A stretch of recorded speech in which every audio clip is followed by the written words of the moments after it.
Hello dear learners, welcome back to Abit Shiksha. Today's current affairs is brought to you by Abit Shiksha. So let us begin. आज का जो date है that is 23rd of October and all the important articles are here as follows. First one is statute amendment needed to implement Assam Accord.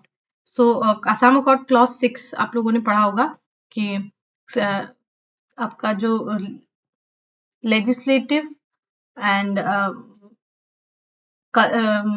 Powers जो है कुछ divert किए गए हैं to the government of Assam कि वो जो है for protection and preservation of SMS language and उसके लिए जो है कुछ स्टेप्स ले सकते हैं, ठीक है. For cultural linguistic preservation of the of Assam and SMS language, उसके लिए कुछ पावर्स दिए गए अंडर क्लॉज 6. तो उसके लिए ये क्लॉज 6 को स्टडी करने के लिए बिप्लब शर्मा कमिटी जो है वो भी बनाया गया था. तो उसी के रिगार्डिंग यहाँ पर आर्टिकल आया है, ठीक है. Second is India rises 9th spot globally in forest area, retains 3rd spot in forest gain, FAO, ठीक है. जो हमारा FAO है that is food and agricultural organization, उन्होंने उनके रिपोर्ट के अनुसार हम जो है 9th स्पॉट में है ग्लोबली और फॉरेस्ट गेन में, फॉरेस्ट जो है इंक्रीज में हमें 3rd स्पॉट देखने को मिला है, ठीक है. And third is government proposes mandatory AI labelling. क्या है AI लेबलिंग? जब आप कोई वीडियोस देखते हैं तो इसमें कुछ AI मेड वीडियोस होते रहे, तो वो हमें समझ नहीं आता कि जेन्युइन वीडियो कौन सा है और AI मेड वीडियो कौन सा है. तो उसके लिए AI लेबलिंग के लिए गवर्नमेंट ने मैंडेटरी AI लेबलिंग को प्रपोज किया है, ठीक है. तो पहला आर्टिकल है statute amendment needed to implement Assam accord clause 6, ठीक है. तो असम अकॉर्ड जो है हमें पता है 1985 में साइन हुआ था, ठीक है. 1985. There are almost around 15 or 16 clauses within the article and उसमें कुछ कुछ important जैसे आर्टिकल क्लॉज 5 है important, 6 is the heart and soul of the Assam Accord, ठीक है. Then we have 7. 6 में हम cultural linguistic preservation of SMS language की बात करते हैं. 7th में हम इकोनॉमिक इश्यूज के बारे में बात करते हैं. इसी क्लॉज 7 के तहत जो है आप लोगों ने पढ़ा होगा NRL जो नुमलीगढ़ रिफाइनरी है उसको बनाया गया था, ठीक है. देन वी हैव क्लॉज 8 जो सिटीजनशिप सर्टिफिकेट की बात करता है. 9, 10, 11, 12 ये सारे इंपॉर्टेंट मेजर वाले हैं जो आप लोगों को पता होना चाहिए, ठीक है. एक आइडिया आप लोगों को ब्रॉड आइडिया होना चाहिए कि किसमें क्या बताया गया, ठीक है. 10 इज ऑल्सो इक्वली इंपॉर्टेंट, ठीक है. तो क्लॉज 6 जो है because it is the heart of the clause of Assam accord, ये काफी ज्यादा इंपॉर्टेंट है, ठीक है. तो इसको इम्प्लीमेंट करने के लिए बहुत ही ज्यादा बहुत ही इम्पॉर्टेंट है. It is very very important for the government to make certain laws which are very important for the preservation. ऐसे हमें स्टैच्यूट अमेंडमेंट करना होगा ताकि हम इम्प्लीमेंट कर पाए अच्छे से क्लॉज 6 को. ये आर्टिकल है, ठीक है. The question when the indigenous people of Assam will receive constitutional safeguard under clause 6 of the Assam Accord remains unanswered as it requires an amendment to the constitution, a step only a government of India can take. So who is an Assamese? This is one important question जो कि it is like a sword, it is like a hanging sword because हम किसको we can consider Assamese? The person who has been in India since 1951 or since 1971, ठीक है. तो ये जो है ये जो बैटल है ये जो चल रहा है तो वो जैसे बिप्लब शर्मा कमेटी जो रिकमेंडेशन उन्होंने कहा है कि 1951 should be the cut off, ठीक है. तो वो कट ऑफ को डिसाइड करने के लिए एंड सुप्रीम कोर्ट कहती है कि 23rd मार्च 1971 को जो है वो कट ऑफ होना चाहिए. तो ये जो है एक थोड़ा सा बोन ऑफ कंटेंशन जो है बन जाता है, ठीक है. Justice Biplab Sharma committee retired committee constituted by central government to suggest measure for implementing clause 6 submitted its report on February 2020. However, nearly all of its key recommendations are yet to be implemented. जो key recommendations है वो अभी भी implement होना बाकी है, लेकिन Assam government के अंडर जो भी जुरिस्डिक्शन में आता है वो सब मेजरली जो है अभी धीरे धीरे करके इम्प्लीमेंट होना शुरू हो गया, ठीक है. जैसे आप लोगों ने ट्राइबल बेल्ट एंड ब्लॉक सुना होगा, हेरिटेज बेल्ट एंड ब्लॉक सुना होगा, micro tribal belt and block initiative सुना होगा. Then we have urban water body management है जिसमें बील्स का इंक्रोचमेंट की बात की गई है।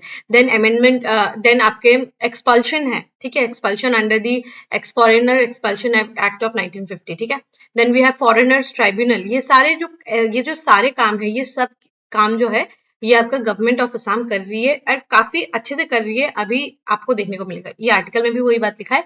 While Assam government has taken some initiative on matters within its jurisdiction, such as protecting land right, promoting Assamese language, preserving culture, the center has not yet made its position on clear constitutional aspects. Okay? The state government included 38 related issues in its last budget, signaling partial progress. Speaking to Assam Tribune, ASU Chief Advisor Committee member Samujjal Bhattacharya stressed that state must now ensure proper monitoring and timely execution of these initiatives so that they produce visible result on ground within a fixed time frame.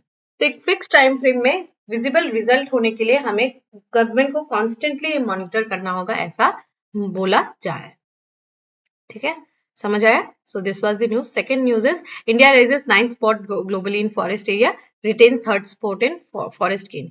जो forest gain है उसमें 3rd spot है और forest area में we have the 9th spot. ठीक है, तो इसमें देखते हैं India has risen 9th spot globally in the total forest area and retained its 3rd rank in annual forest gain according to UN Food and Agricultural Organization FAO Global Forest Resource Assessment launched in Bali। ठीक है, तो India जो है obviously we are doing really great in terms of conservation of forest and बाकी aspects में भी we are doing very very great, better than those of other nations जो west है, वेस्ट के जो नेशंस है उनसे तो हम बेटर ही यहाँ पर कर रहे हैं। ठीक है, ठीक है, समझ में आया आप लोगों को? The Ministry of Environment credited this achievement to India's large-scale afforestation drive and community-led forest protection initiative under Prime Minister Narendra मोदी's leadership। ठीक है, तो ये बहुत सारे इनिशिएटिव जो है लिए गए हैं for community preservation and forestation. ठीक है, फॉरेस्टेशन के लिए बहुत सारे स्टेप्स लिए गए जिसका फल के रूप में अब जो है हम ये देख पा रहे हैं। ठीक है, Environmental Minister Bhupinder Singh hailed the rise from the 10th position to 9th position as a major milestone। उन्होंने कहा कि ये एक मेजर माइलस्टोन है in sustainable forest management programme, और इसमें क्या है, पब्लिक का पार्टिसिपेशन भी है। जैसे एक पेड़ माँ के नाम का एक कैंपेन था, असम में अमृत वृक्ष आंदोलन है ना, और भी बहुत सारे, जैसे कि बहुत सारे हम पार्टनरशिप्स भी करते हैं दूसरे कंट्रीज के साथ, तो उन कंट्रीज के साथ पार्टनरशिप के कारण भी वो लोग भी इंडिया में एफोरेस्टेशन करते हैं। जैसे यूएस गवर्नमेंट जो है यूएस एड के द्वारा जो है ट्रीज बियॉन्ड फॉरेस्ट एक प्रोग्राम चलाती है, जिसमें असम में बहुत सारे जगहों पर ये फॉरेस्ट जो है वो बनाया गया है, जो ट्रीज लगाए हैं उन्होंने बियॉन्ड फॉरेस्ट एरिया। ठीक है, तो ये सब जो है अचीवमेंट्स है स्टेट लेवल प्लांटेशन ड्राइव से, जैसे कि मैंने आपको बताया है अमृत वृक्ष।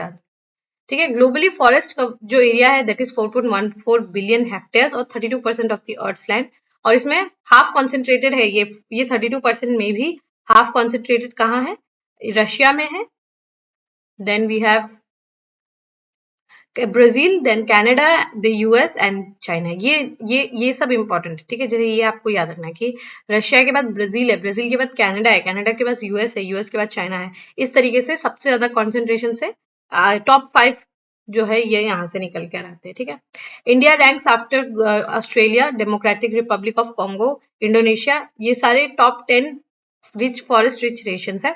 बिटवीन 2015 एंड 2025 चाइना रिकॉर्डेड जो है सबसे ज्यादा फॉरेस्ट गेन जो है चाइना में हमें देखने को मिला, followed by Russia and India. ठीक है, इंडिया जो है 3rd पोजीशन पे है। अदर कंट्रीज जिन्होंने फॉरेस्ट एक्सपेंशन दिखाया वो है तुर्की, Australia, France, Indonesia, South Africa, Canada and Vietnam. ये सारे नेशंस ने भी फॉरेस्ट गेन दिखाया, लेकिन India is the 3rd largest. ठीक है, सो ये हमारे लिए अच्छा न्यूज है। ठीक है, it is something which we should be proud of. ठीक है, all right, we can move to the last news. The last news is government proposes mandatory labeling of AI generated content on social media। ठीक है, तो synthetic contents है ना जो कि AI से बनाया गया, it is not original content, rather it is synthetic content. ठीक है, तो सिंथेटिक कंटेंट में हमें under the IT rules of 2021 ये कोई भी सिंथेटिक कंटेंट पे हमें क्या करना है, जो जो आपका एआई का जो मार्क है, एआई का जो सिंबल है वो देना चाहिए, ठीक है, ताकि ये एश्योर हो कि ये जो है ये कंटेंट जो है it is made using AI, ठीक है, ताकि जो जेन्युइन कंटेंट है और जो एआई मेड कंटेंट है उसमें हम डिफरेंशिएट कर पाए, ठीक है। तो इसमें जो इलेक्ट्रॉनिक जो है मेटी है, ठीक है, मेटी जो है ministry of electronics and information technology on Wednesday proposed a mandatory disclosure of artificial intelligence generated जो सिंथेटिक कंटेंट है उनके लिए, ठीक है। The ministry released a draft amendment to the IT code rules जो है and requires social media companies to self declare if the content they upload is AI generated, ठीक है। In cases where users fails to make such declaration, platforms must actively detect and label AI generated content, ठीक है। तो ये जो भी content बना रहा है ये उनका भी काम है कि वो बताए कि ये एआई जनरेटेड है, और बाकी जो सोशल मीडिया इंटरमीडिएरीज है, ठीक है, under article 69 of the not 69 article 79 of the IT act 2021, उसके तहत ये सोशल मीडिया इंटरमीडियरी का काम है, ठीक है। एक सोशल मीडिया इंटरमीडियरी कौन है, important social media significant social media intermediary कौन है, ये सब आप जब आईटी एक्ट पढ़ेंगे तो उसमें आपको समझ में आ जाएगा, ठीक है। पर सेक्शन 79 ये कहता है कि ये काम जो है अगर आईटी एक्ट अगर ये कोई भी एआई जनरेटेड कंटेंट है तो ये उनका वर्क है, ठीक है। ये सिग्निफिकेंट सोशल मीडिया इंटरमीडियरी या फिर सोशल मीडिया इंटरमीडियरी का काम है कि वो लोगों को बताए कि अगर वो कोई भी जो अगर कोई भी कंटेंट है वो एआई जनरेटेड है या नहीं, अगर जो जो जिन्होंने कंटेंट बनाया वो अगर भूल जाए फिर भी ये काम रहेगा इंटरमीडिएट का, ठीक है। The declaration must cover 10% of the content area, तो मतलब अगर ये ऐसे करके कोई एक पोस्ट है तो उसमें एटलीस्ट 10% ऑफ द एरिया में दिखना चाहिए कि वो एआई जनरेटेड है।